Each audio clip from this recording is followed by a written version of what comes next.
Hey guys, hello everyone, नमस्कार। सभी का स्वागत है। बच्चों, कल का पेपर का एनालिसिस मैंने पूरा किया था। आज के पेपर के एनालिसिस में मैं नहीं मौजूद हूँ। आपको बताया था कि एग्जाम मैंने भी फिल किया था आरआरबी का इस मकसद के साथ कि पेपर बदल रहे हैं। याद होगा आपको, मैं बहुत डे वन से जब ये नोटिफिकेशन आया था मैं तभी से बोल रहा हूँ कि आप प्रीवियस ईयर से कंपेयर करना छोड़ दीजिए, प्रीवियस ईयर के पेपरों को आग लगा दीजिए, क्योंकि कोई रूल नहीं होता बैंक एग्जाम में। बैंक एग्जाम में एक ऐसे एग्जाम्स होते हैं जो हर साल अपना पैटर्न बदलते हैं, चाहे वो आरआरबी के हो, चाहे वो आईबीपीएस या फिर एसबीआई के हो। कल का पेपर तो सरप्राइजिंग सबके लिए था। क्वांट लेंथी आ रही थी। सबको मैंने कहा था कि डीआई के वो क्वेश्चंस के जमाने गए जब वन लाइनर क्वेश्चन आते थे, परसेंटेज बेस्ड में क्वेश्चन आ गया, रेशियो में क्वेश्चन लेंथी आ रहे हैं, इवन अर्थमेटिक भी लेंथी आ रहा है।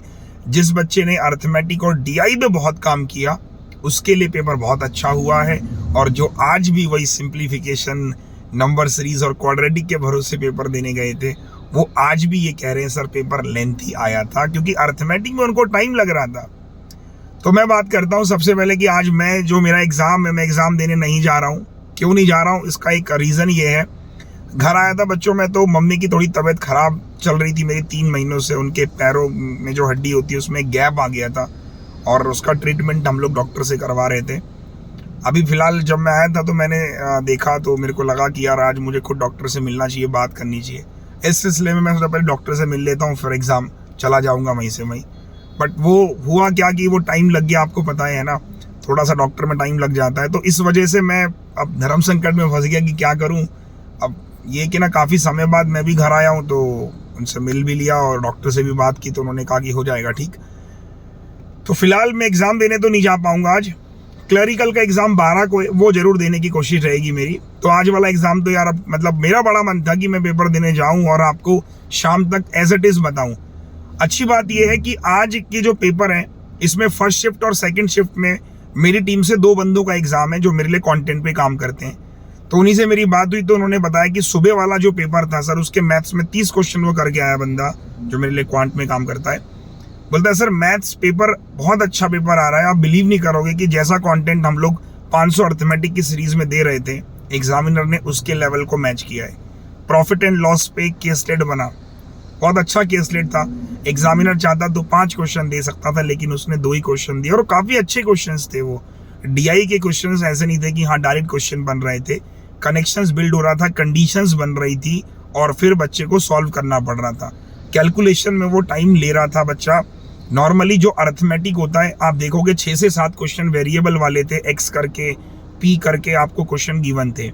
एक क्वेश्चन भी वो मुझे बता रहा था नंबर्स के ऊपर था कि 6 कॉन्सिक्यूटिव इवन नंबर है, उसमें स्मॉलेस्ट नंबर का और लार्जेस्ट नंबर का जो रेसिप्रोकल का डिफरेंस है वो गिवन था समथिंग, और उसके बाद वो एक क्वाड्रेटिक बन रहा था।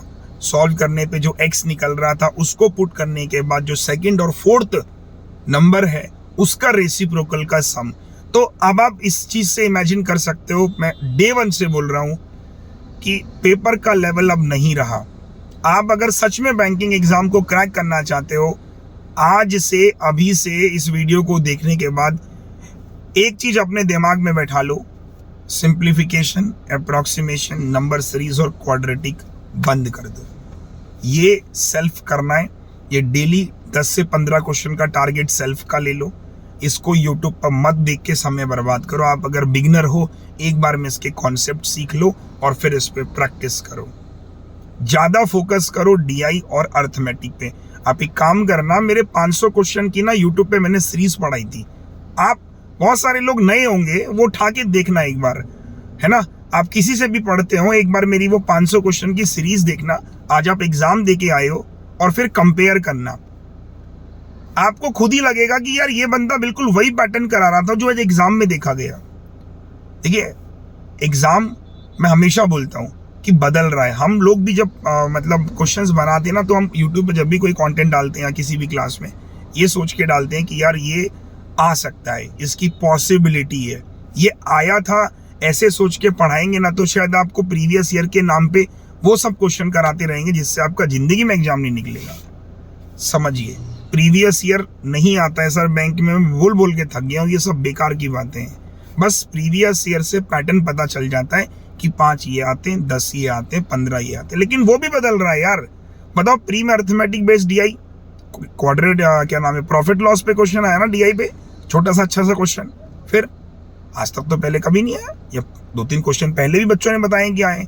यही मैं कह रहा हूं, क्या करना है सर, इस पेपर ने एक बहुत अच्छी सीख क्या दी है, इस पेपर ने आपको ये चीज बता दी, अर्थमेटिक और डीआई के बगैर सिलेक्शन नहीं होगा। और अर्थमेटिक डीआई पढ़नी नहीं है, समझना है। क्वेश्चन वेरिएबल हो, विदाउट वेरिएबल हो, लैंग्वेज हो, लेंथी हो, कट ऑफ कितनी जाएगी वो तो बात की बात है। आज के पेपर में बच्चों ने 50-55 किए हैं, मैं कह रहा हूँ कट ऑफ इसी के अराउंड रहेगी। लेकिन पता है दुख किस बात का होगा, जो 1 नंबर 2 नंबर से फेल हो जाएगा।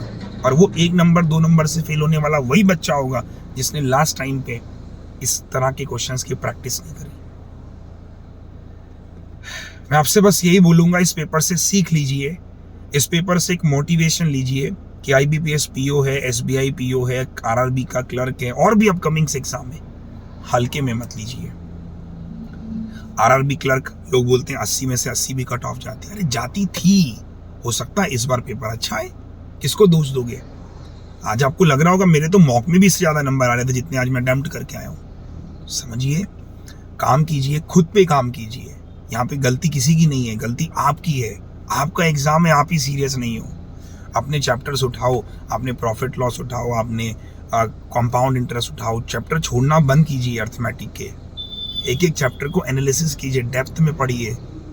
यूट्यूब पे इतनी सारी क्लासेस में अर्थमेटिक के ले रहा हूँ, उनको डेली वॉच कीजिए, डेली देखिए, पीडीएफ दे रहा हूँ, डेली लगाइए। अगर आपको बिल्कुल 0 लेवल के हो तो कोई एक ही बैच आपको फाउंडेशन पढ़ना है, एक बार मेंस पढ़ना है। मैं तो बोलता हूँ 70 बैच पढ़नी ही नहीं है आपको, एक बार फाउंडेशन, एक बार मेंस, बाकी यूट्यूब प्रैक्टिस करनी है। इतना सिंपल है। प्रॉब्लम ये कि हम उलझे हुए हैं बैचेस में, क्लासेस में, पीडीएफ्स में। जितना सिंपल रखोगे ना पेपर, उतना जल्दी क्रैक होगा सर। ठीक है सर, तो थोड़ा मुझे भी दुख है इस बात का कि मैं एग्ज़ाम देने नहीं जा पाया, बट फिर भी कोशिश मेरी यही रहती है कि एग्ज़ाम देने भले नहीं गया, बट बहुत सारे बंदे आज मेरी टीम से जिन्होंने एग्ज़ाम दिया है, आज मैं आपको डे 1 का मेमोरी बेस्ड पेपर शेयर करूंगा टेलीग्राम पे। आप खुद देख लेना पेपर का लेवल कैसा है। मेमोरी बेस्ड तो हमने बोलना ही बंद कर दिया है, एग्जैक्ट पेपर।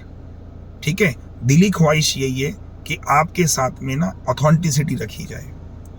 आज आप देखना, आप देख लेना, आप कल से मैं अर्थमेटिक पढ़ा रहा हूँ 50 क्वेश्चन, जबकि 15 नंबर का तो क्लर्क में सिंप्लीफिकेशन आता है। बंद कर दो देखना, देखना ही बंद कर दो सर, मैं कह रहा हूँ लोग पढ़ाना ही बंद कर देंगे। कल सुबह 9 बजे से लेके 11 बजे तक 2 घंटे की मैराथन अर्थमेटिक की होगी बैंकर्स वे पे। आ जाना जिनको आरआरबी सच में क्रैक करना है। नहीं क्रैक करना कोई दिक्कत नहीं, एग्जाम देने जाओ, खत्म करके ऐसे जैसे तुम रो रहे हो ना अभी, ऐसे रोते रहो फिर, और बहाने बनाते रहना। पढ़ लो, मैं बता रहा हूँ, नहीं सिलेक्शन होगा फिर ऐसे रहोगे तो। ठीक है, तो मंडे अर्थमेटिक, वेडनेसडे डीआई होगी जम के। पूरा शेड्यूल मैंने कल भी शेयर किया था, आज फिर बता दे रहा हूँ। ऑल द बेस्ट सभी को। बाकी कट ऑफ पे एक प्रॉपर वीडियो मेरा पुनीत सर करेंगे। रात को आप खुद सोचो कि पूरी टीम यूपी क्लरिकल पे फोकस कर रही है, आईबीपीएस पीओ क्लर्क, सुबह आरआरबी पे फोकस कर रहे हैं। जल्दी यूट्यूब पर मेंस भी शुरू करेंगे। यार हम तो सिंसियर है, आप सिंसियर तो हो जाओ। ठीक है, चलो all the best, bye bye.